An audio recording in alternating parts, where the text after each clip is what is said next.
Hello guys, today I'm going to tell you about that Arweave token. Now before we start the video, let's share my legal disclaimer. This video is only for educational purpose. Do your own research for the investing. According to the white paper, Arweave is a decentralized storage network designed to preserve data permanently, functioning as a foundational layer for a censorship-resistant internet.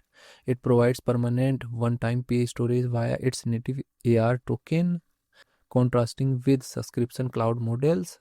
Its core innovation is the backweave data structure and proof of access consensus, which incentivizes miner to store the entire history. The network hosts the permaweb, a permanent decentralized web of applications, archives, and data. Arweave project institution rating is 3.8.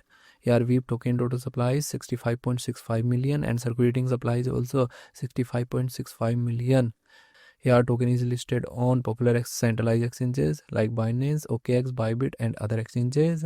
If I share my opinion with you, then this project up to 90% chances that it is a legit or good project. So guys, don't take my opinion as a financial advice. Do your own research for the investing. Thanks for watching.